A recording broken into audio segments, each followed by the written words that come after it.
அமெரிக்க தேசத்துல இராணுவத்திலேருந்து ஒரு ஒரு ஆள் ரிட்டையர் ஆகி வராரு. அதாவது கொஞ்ச நாள் கம்பல்சரியாக போய் அங்கே ஜாயின் பண்ணனால சில வருடங்கள் அந்த இராணுவத்தில் இருந்துட்டு he's coming back to meet his family. அவன் ஃபேமிலியை மீட் பண்ணுறதுக்கு வரான், ரிட்டர்ன் வரான். அது இராணுவத்தை விட்டுட்டான், அவ்வளோதான். அதுக்கு மேலே அவன் சர்வீஸ் கொடுத்துட்டான் அப்படின்ட்டுன்னு. ஆனால் அவன் இருந்த கேம்ப்லேருந்து அவனுக்கு போக வேண்டிய இடம் ரொம்ப தூரம். அவன் மூட்டை முடிச்செல்லாம் எடுத்துக்கிட்டு அங்கே வந்து இந்த லிஃப்ட் கேட்டு கேட்டு போவாங்க. அந்த மாதிரி அந்த ஹைவேஸில் வந்து அவன் நடந்து போயிட்டுருக்கான், யாராவது வருவாங்களா, நம்மளுக்கு லிஃப்ட் கொடுப்பாங்களா அப்படின்ட்டு. அவன் போயிட்டே இருக்கும்போது ஒரு பெரிய வண்டி, கேடிலாக் அப்படிங்கிற ஒரு ரொம்ப பாஷான, இப்போல்லாம் நம்ம சொல்கிற மாதிரி ஆடி, BMW அந்த மாதிரி கேடிலாக், அது வந்து அந்த பிராண்டு, நல்ல ஹை பணக்காரங்க வச்சுக்கிற ஒரு வண்டி அது. ஸோ அந்த வண்டி வந்து அப்படி பாஸ் ஆகி போகுது. இவன் சொல்ல, இந்த பெரிய வண்டியெல்லாம் யார் நம்மளுக்கு லிஃப்ட் கொடுப்பா, ஆனாலும் பார்ப்போன்னு சொல்லிட்டு கையை காட்டுறான். இவன் ஆச்சரியத்துக்கு அது வண்டி நின்றுடுது. உடனே அப்படி ஓரம் கட்டி அந்த வண்டி நிற்குது. அந்த வண்டிக்குள்ளே வண்டி ஓட்டுறவர் ஒரு 50-55 வயசுக்குள்ளே இருக்கும் அந்த வண்டி ஓட்டுற ஆள். அவர் எங்கப்பா போகிற அப்படின்னு, இந்த மாதிரி மிலிட்ரியிலேருந்து நான் விடுபட்டு நான் வீட்டுக்கு போகிறேன். எங்கே, சிகாகோ போறியா அப்படின்னு கேட்குறாரு. சிகாகோ வரைக்கும்லாம் நான் போகல, அதுக்கு முன்னாடியே நான் போகிறேன்.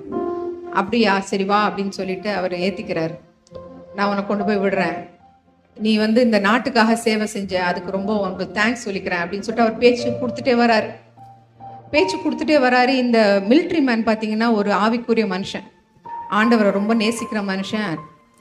அது போகிற தூரம் பார்த்தீங்கன்னா ஒரு 2 மணி நேரம் ட்ராவல். இவன் இறங்கணும், 2 hours ட்ராவலுக்கு அப்புறம் இவன் இறங்கிடணும்.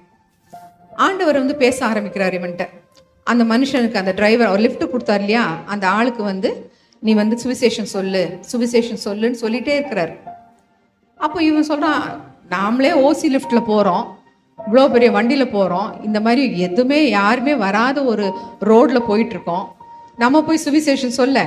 இவருக்கு கோவம் வந்து நம்மளை வழியிலே இறக்கி விட்டாருன்னா அப்புறம் நம்ம எப்படி வீடு போய் சேர்றதுன்னு சொல்லிட்டு அவன் ஆவியானவரோட சத்தத்தை கொஞ்சம் கொஞ்சமாக அப்படியே கேட்டும் கேட்காத மாதிரி இருந்துகிட்டே இருக்கிறான். ஆனால் அவரோட ஆவியானவரோட உந்துதல் ரொம்ப ஜாஸ்தியாகவே இருக்குது. அப்புறம் கடைசியில் அவன் கிட்டத்தட்ட வீட்டுக்கிட்ட வந்துட்டான். ஒரு 30 மினிட்ஸ் டிரைவில் அவன் வீடு வந்துடும், இவன் இறங்கிடுவான். அதுக்கப்புறம் அந்த மனுஷனை அவன் பார்க்குறதுக்கு சான்ஸே இல்லை. அப்புறம் ஆவியானவர் இவ்வளோ ஃபோர்ஸ் பண்ணுறாருன்னு சொல்லிட்டு அவன் ஒரு அப்படியே ஒரு மூச்சு இழுத்து விட்டுட்டு, உங்களுக்கு இயேசுவை பற்றி தெரியுமா அப்படின்னு சொல்லிட்டு அந்த ரட்சிப்பின் ஒரு செய்தியை, அந்த good news of the Bible, காஸ்பலை சொல்ல ஆரம்பிக்கிறான். சொல்ல பார்த்தீங்கன்னா சொல்லி கடைசி முடிச்சுட்டு சொல்கிறான், நீங்கள் இந்த இயேசுவை உங்களுக்கு மனசு இருக்கா, நீங்கள் இயேசுவை ஏற்றுக்குறீங்களா அப்படின்னு கேட்குறான். அந்த மனுஷன் அப்படியே ரோடு ஓரமாக வண்டியை நிறுத்திடுறான்.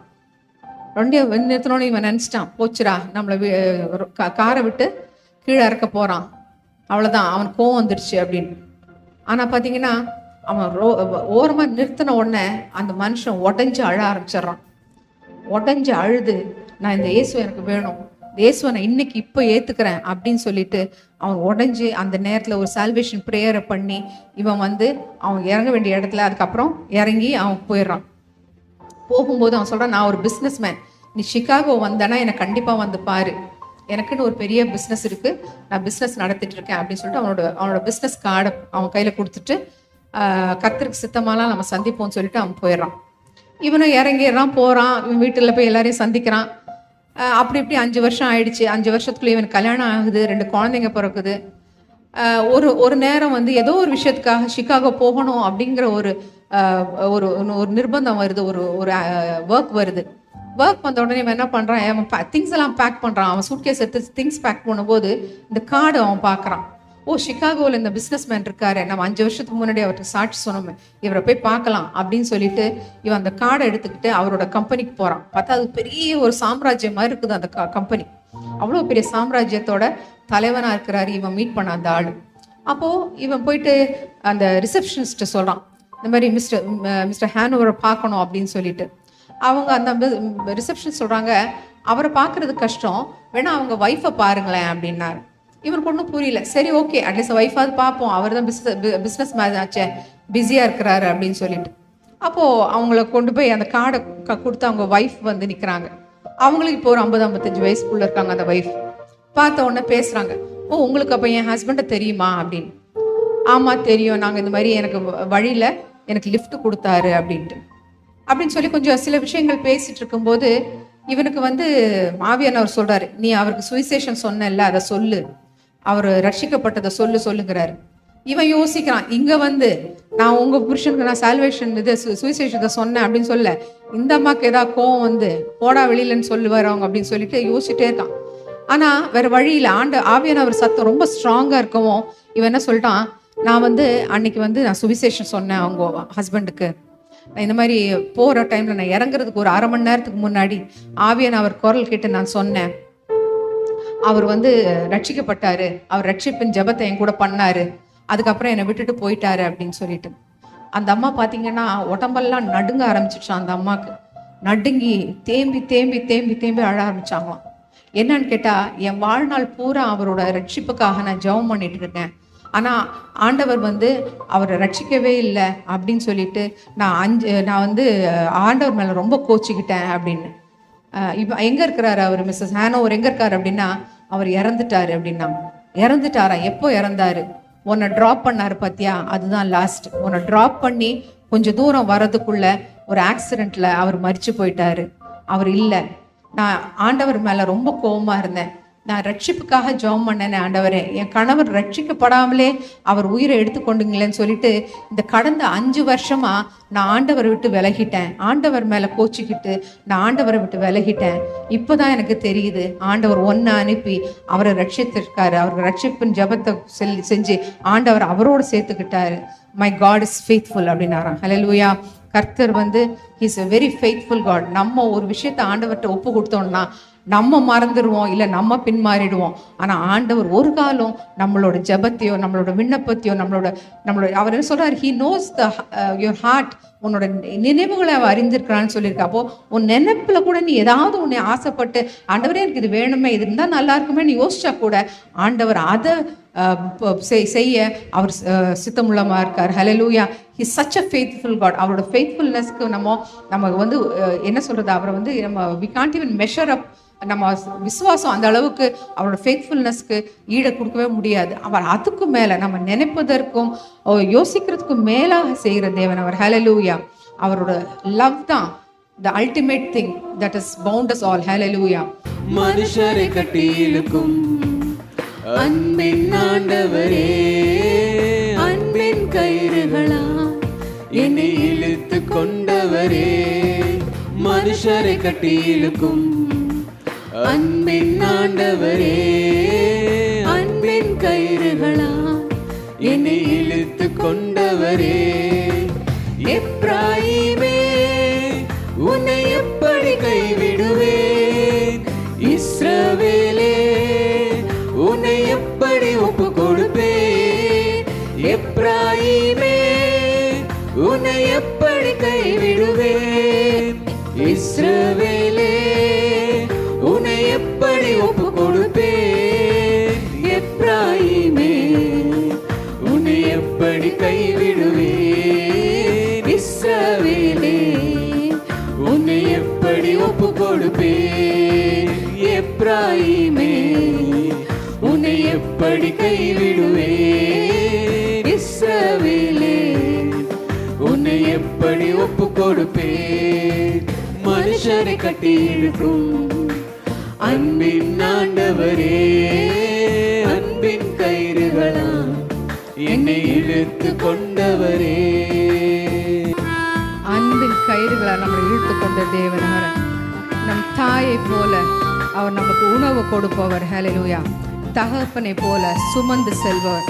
தாயும் தகப்பனை கைவிட சான்சஸ் இருக்கு, but our God never lets us go. Hallelujah. He is such a faithful God. தாயை போல உணவு கொடுப்பவரே, தகப்பனை போல என்னை சுமந்து செல்பவரே.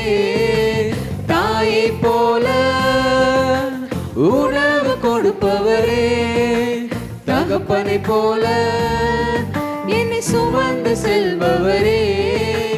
தகப்பனை போல என்னை சுமந்து செல்பவரே, தகப்பனை போல என்னை சுமந்து செல்பவரே. மனுஷரை கட்டி இழுக்கும் அன்பின் ஆண்டவரே, அன்பின் கயிறுகளா என்னை இழுத்து கொண்டவரே. உம்மை விட்டு தூரம் போன என்னை நல்லவனாக்கி என்னை சேர்த்து கொண்டவரே.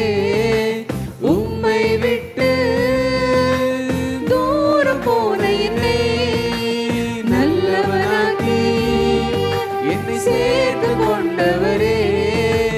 நல்லவனாக்கி என்னை சேர்த்து கொண்டவரே. நல்லவனாக்கி என்னை சேர்த்து கொண்டவரே.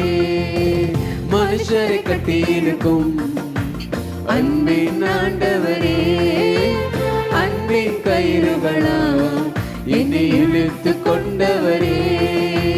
மனுஷரை கட்டி இருக்கும் அன்பின் ஆண்டவரே, அன்பின் கயிறுகளா என்னை இழுத்து கொண்டவரே.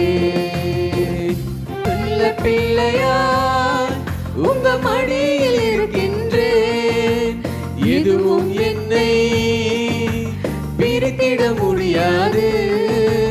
செல்ல பிள்ளையா உங்க மடியில் இருக்கின்றேன், எதுவும் என்னை பிரித்திட முடியாது.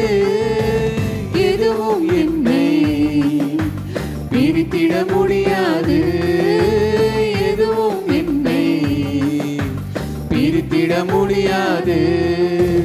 மனுஷரை கட்டி இழுக்கும் அன்பின் ஆண்டவரே, அன்பின் கயிறுகளா என்னை இழுத்து கொண்டவரே. மனுஷரை கட்டி இழுக்கும் அன்பின் ஆண்டவரே, அன்பின் கயிறுகளா என்னை இழுத்து கொண்டவரே. எப்ராயிமே உன்னை எப்படி கைவிடுவேன், இஸ்ரவேலே உன்னை எப்படி ஒப்பு கொடுப்பேன். எப்ராயிமே உன்னை எப்படி கைவிடுவேன், இஸ்ரவேலே உன்னை எப்படி ஒப்பு கொடுப்பேன். எப்ராயிமே உன்னை எப்படி கைவிடுவேன், இஸ்ரவேலே உன்னை எப்படி ஒப்பு கொடுப்பேன். எப்ராயிமே உன்னை எப்படி கைவிடுவேன், இஸ்ரவேலே உன்னை எப்படி ஒப்பு கொடுப்பேன்.